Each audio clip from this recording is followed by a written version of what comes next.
Hai, Assalamualaikum semua. Apa khabar semua hari ni? Sihat ke? Cikgu doakan semoga agar anak-anak murid cikgu berada dalam keadaan yang sihat. Stay safe, stay at home. Okey, hari ni kita berjumpa lagi untuk kita bincangkan berkaitan dengan tajuk pengawitan makanan di mana 8.1 kita akan lihat hari ini berkaitan dengan kerosakan makanan. Okey, dah bersedia? Okey, jadi kalau kamu perhatikan gambar yang cikgu jadikan dia punya backdrop tu, semua makanan tu nampaknya sedap-sedap kan? Saja cikgu letakkan kat situ supaya kita rasa macam wah sedapnya nak makan lah Okey, jadi cikgu akan teruskan. Okey, jadi standard pembelajaran hari ini yang kita akan belajar 8.1.1 menjelaskan dengan contoh ciri makanan yang telah rosak melalui pemerhatian pada makanan sebenar atau pelbagai media. 8.1.2 menyatakan bahawa kerosakan makanan disebabkan oleh tindakan mikroorganisma. Okey, dah bersedia dah? Jom. Okey, dengan cikgu lagi. Okey, jadi sebelum kita belajar bagaimana kerosakan makanan itu berlaku, cikgu nak share sedikit info. Okey, bagaimana sejarah pengawetan makanan ini bermula. Okey, jadi untuk pengetahuan kamu semua, yang pertama sekali 500,000 tahun sebelum Masihi. Okey, jadi makanan ni dimasak menggunakan api. Itu merupakan kaedah pengawetan terawal dalam tamadun manusia. Kita guna api. Okey, cikgu tahu kamu ada belajar sejarah kan? Jadi dalam sejarah tu ada zaman Paleolitik, Neolitik, Mesolitik dan juga zaman logam. Jadi ada antara zaman-zaman tu yang dia menggunakan api sebagai kaedah pengawetan makanan. Okey, kemudian 12,000 tahun sebelum Masihi pula, masyarakat Arab kuno mengeringkan dan menyimpan makanan sebagai persediaan sekiranya berlaku banjir. Dia gantungkan macam ada satu tempat tu, kemudian dia keringkan makanan-makanan tu.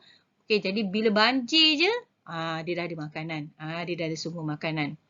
Okey, seterusnya 1400 tahun Masihi, manusia menggunakan garam pada makanan bagi tujuan pengawetan makanan lah. Jadi kat sini supaya makanan tu dia tidak dibazirkan begitu saja, di samping untuk mengelak berlakunya kekurangan makanan. Okey. Jadi pada tahun 1862, bila cikgu baca nama ni, kamu mesti tahu ni. Louis Pasteur. Jadi Louis Pasteur ni adalah orang yang saintis yang menemukan kaedah menghapuskan bakteria secara pemanasan dan juga penyejukan cecair. Tu kalau kamu minum kan Yakult semua tu kan. Itu semua menggunakan kaedah pempasteuran. Okey, nanti cikgu akan bincangkan jadi sekarang, masa kini, kita gunakan bahan pengawet kimia yang membolehkan makanan tahan untuk jangka masa yang lebih lama lah. Jadi kalau kita tengok, contoh kalau kita beli makanan di dalam tin, biasanya dia akan ambil masa selama 3 tahun. Dan masa tempoh 3 tahun tu, kalau kata tin tu mungkin tak kemik ke dan sebagainya, biasanya makanan tu dia akan tahan lah. Okey. Tadi cikgu dah terangkan berkaitan dengan sejarah pengawetan makanan. Boleh cikgu teruskan? Okey, jom. Okey. Jadi, sebelum cikgu terangkan bagaimana kerosakan makanan tu berlaku, kita baca dulu perbualan kat bawah ni. Okey. Laparnya saya. Okey, saya makan dulu ya. Okey, jadi siapa namanya ni? Ali Ali ni dia makan. Jadi bila dia makan dia kata, masam lah. Itu kan sandwich malam. Dia makan rupa-rupanya sandwich tu adalah sandwich semalam punya. Sebab rasa dia masam. Jadi kawan yang seorang lagi ni, okey cikgu letaklah nama dia Rina. Okey, Rina ni pula kata, maknanya sandwich itu sudah rosak. Sandwich itu telah rosak. Tapi bagaimana kita nak tahu sesuatu makanan itu dah rosak ke tidak?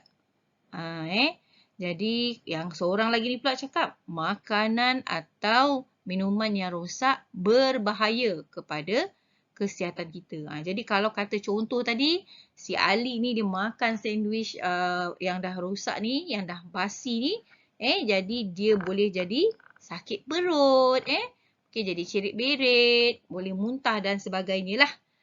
Okey. Jadi cikgu nak terus pergi pada topik kita pada hari ini, iaitu kerosakan makanan. Okey, dah bersedia?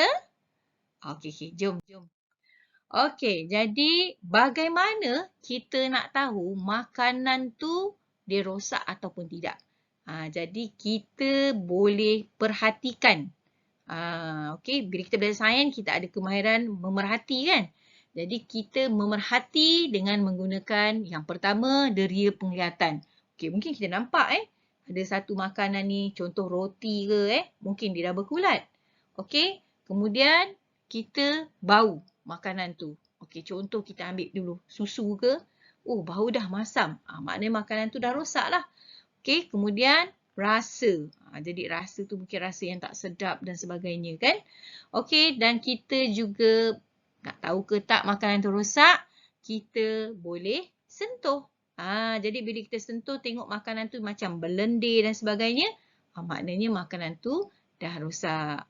Okey, cikgu nak sambung. Okey, kita sambung lagi.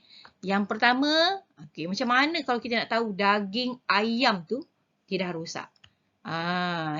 Jadi kalau daging ayam tu yang mentah, kita tengok, jadi daging tu dia akan bertukar warna menjadi kehitaman. Dia dah jadi macam lebam-lebam. Kemudian bila kita ambil, kita cium, dia berbau busuk dan juga dia berlendir.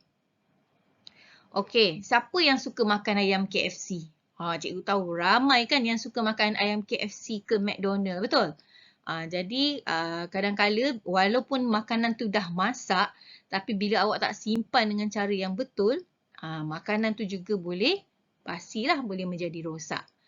Okey, seterusnya ikan. Jadi kalau kita nak tahu macam mana ikan tu dia dah rosak kan. Jadi kita tengoklah daripada segi warna dia. Okey, mungkin kita pegang dia berubah tekstur dia. Tekstur dia tu dia berubah. Lepas tu kita ambil bau dia pun dah berbau busuk lah. Okey, itu untuk ikan. Kalau susu, susu cikgu tahu. Ramai yang rajin tolong ibu dia kat rumah kan, tolong buatkan susu untuk adik ataupun mungkin minum susu yang dalam kotak dan sebagainya tu kan. Jadi apa yang perlu kamu lihat? Yang pertama, pastikan susu tu daripada segi tekstur dia tu dia tidak berubah lah. Kalau awak tengok dia dah jadi berketul-ketul, bau masam ke, bau busuk ke, kemudian dia berbuih-buih semua, itu maknanya susu tu dah rosak. Okey, kemudian kalau sayuran pula. Okey, jadi kalau sayuran ni, kalau kita tengok, dia akan bertukar warna kekuningan dan juga dia jadi layu. Jadi kalau kamu perhatikan dalam gambar yang cikgu bagi ni, kalau kamu lihat gambar lobak merah tu, okey, dia tak bertukar kepada warna kekuningan, tapi kalau kamu lihat dia dah ada macam tumpuk-tumpuk hitam. Yang maknanya kat situ dah rosak lah. Lobak tu dia dah rosak. Okey. Bagaimana pula dengan buah-buahan? Jadi kalau kita nak tahu buah-buahan tu dia dah rosak ataupun tidak, okey, kita tengok. Yang pertama daripada tekstur dia. Tekstur dia sama ada dia jadi lembik ke kan? Dia dah berubah lah. Mungkin ada tumpuk-tumpuk ke hitam, berkulat dan juga mungkin warna dia akan berubah. Okey, macam kalau kita tengok buah pisang. Kalau pisang tu kalau kita perhatikan lama-lama bila dia dah semakin masak ataupun dia akan jadi rosak, dia akan banyak bintik-bintik hitam tu semakin banyak. Kemudian bila kita pegang dia jadi lembik kan. Begitu juga dengan buah oren. Buah oren tu mula-mula dia akan ditumbuhi dengan tumpuk-tumpuk hitam. Kemudian dia akan jadi benyek lah istilahnya, jadi lembik. Okey, kemudian kalau untuk roti dan juga kek, kita boleh perhatikan dia jadi berkulat dan juga dia mempunyai tumpuk kehitaman. Okey, siapa yang pernah masak nasi, kemudian tak jadi nak makan. Jadi dia biar je 2 hari ke 3 hari ke baru dia tengok nasi yang dia masak tadi. Sebab dalam tempoh 3 hari tu dia pergi beli makanan kan. Dia guna Grab ke Foodpanda. Jadi dia terlupa nasi yang dia masak tu. Jadi bila dia tengok pada hari yang ketiga, jeng jeng jeng. Nasi tu dia dah jadi lembik, dia jadi berlendir, jadi dia bertumpuk hitam dan juga dia berbau masam. Maknanya dia dah rosak, dah tak boleh makan lagi. Okey, bagaimana pula dengan makanan dalam tin? Jangan tak tahu makanan dalam tin juga sebenarnya dia boleh rosak. Jadi macam mana kita nak tahu dia dah rosak ke tidak? Yang pertama kita tengok bila kita buka tu makanan tu dia jadi berbuih dan juga warna keruh. Kemudian dia berbau busuk. Okey, tin tu jadi kemek. Jadi bila kemek, maknanya udara dah masuk dalam makanan tu, dia boleh menyebabkan pengaratan berlaku. Jadi bahaya tu pengaratan tadi tu boleh menyebabkan penyakit kancing gigi lah. Kalau kita makan juga, contoh sardin yang dah kemek tu kita makan juga kan. Ataupun kita tengok tin tu dia dah mengembang. Mengembang semacam dia mengembang. Tu maknanya juga makanan tu dia dah rosak. Ataupun makanan yang cikgu tak masuk kat sini, iaitu makanan yang telah luput tarikh. Okey. Itu adalah kerosakan makanan lah. Kita boleh tengok kerosakan makanan. Jadi, cikgu nak jelaskan lagi apa dia punca kerosakan makanan. Jadi sebenarnya untuk makluman kamu, okey, makanan menjadi rosak disebabkan oleh tindakan mikroorganisma yang bertumbuh dalam makanan. Dia tumbuh. Ada tindakan mikroorganisma kat situ yang menjadikan makanan tu rosak. Okey, jadi apa mikroorganisma tu? Contohnya macam bakteria, okey, fungi, okey, yang membiak dengan cepat dalam keadaan yang sesuai. Contohnya kalau kata awak letak nasi, biar terdedah saja, okey, dia ada kelembapan yang sesuai, lepas tu dengan suhu yang sesuai, okey, keaksidan yang sesuai, jadi dia pun akan rosak. Okey. Cikgu teruskan lagi. Yang ketiga, keadaan yang lembap dan panas membantu bakteria dan fungi membiak dengan lebih cepat. Okey, dan yang keempat, bakteria dan kulat memerlukan yang berikut untuk membiak. Maknanya kalau kita makanan rosak tu, apa dia yang kena ada? Yang pertama sekali, mesti ada udara.